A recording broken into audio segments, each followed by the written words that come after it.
Welcome Sushee happy vlogs. స్వాగతం.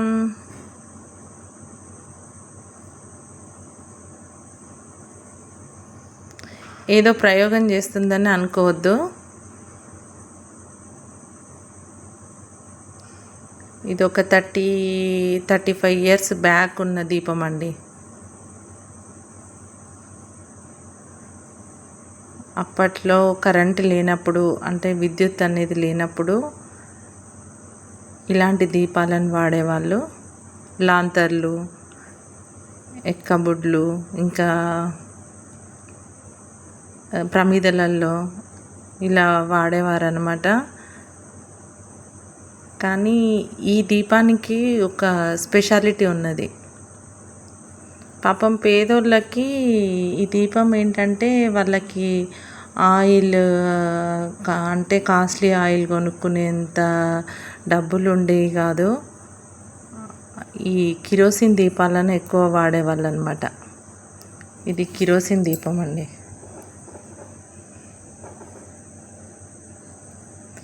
ఈ కిరోసిన్ని సంపాదించడానికి ఈరోజు పెద్ద యుద్ధమే చేసినాం అనమాట మేము.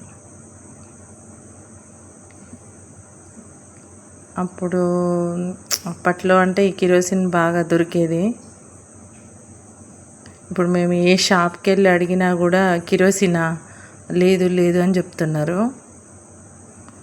మాకు అనిపించింది నిజంగా అసలు ఒక రకంగా దొరకట్లేదు అని అంటే చాలా డెవలప్ అయినాం మనం, మన దేశం చాలా డెవలప్ అయింది అని అనిపిస్తుంది మాకు.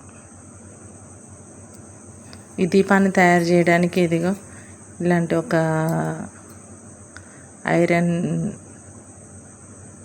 ముక్క, తర్వాత ఒక సీజర్, ఒక మ్యాచ్ బాక్స్, కిరోసిన్, అంతే. కిరోసిన్ అనేది క్రూడ్ ఆయిల్ నుంచి తీస్తారటండి. తర్వాత బొగ్గు నుంచి కూడా తీస్తారట. ఈ కిరోసిన్ అనే పేరు గ్రీకు పదమట.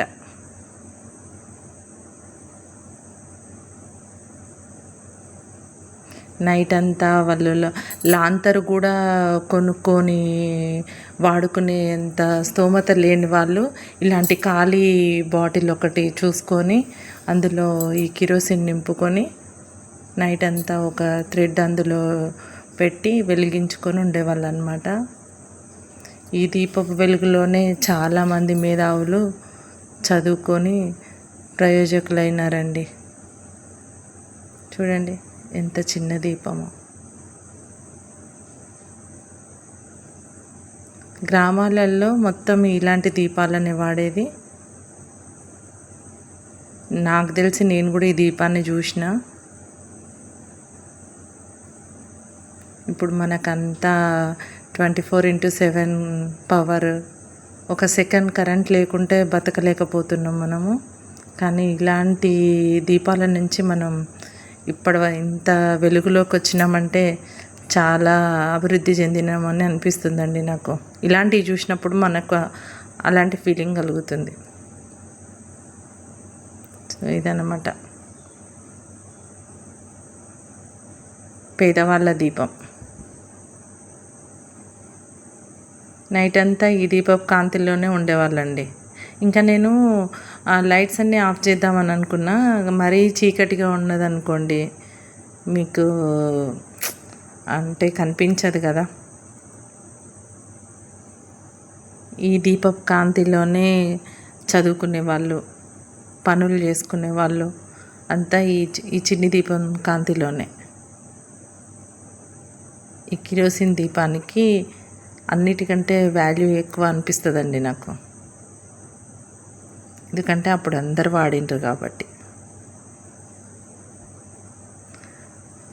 ఆరోగ్యకరం కాకపోవచ్చు, కానీ ఇదైతే పేదవాళ్ళ దీపమేనండి.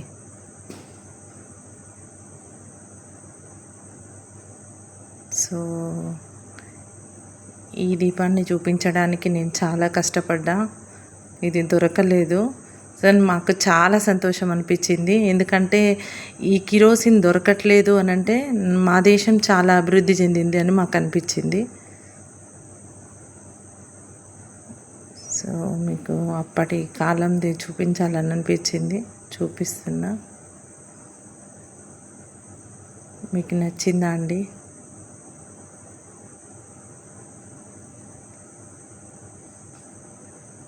రేపు చిల్డ్రన్స్ డే, అడ్వాన్స్గా హ్యాపీ చిల్డ్రన్స్ డే అండి.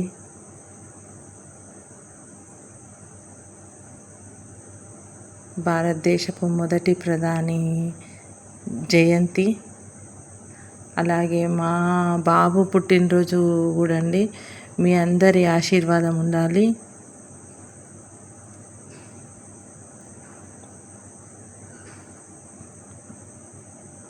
మీరు బాగా చదువుకొని మంచి మేధావులు కావాలి, దేశానికి ఉపయోగపడే వాళ్ళుగా ఉండాలని కోరుకుంటూ బాయ్.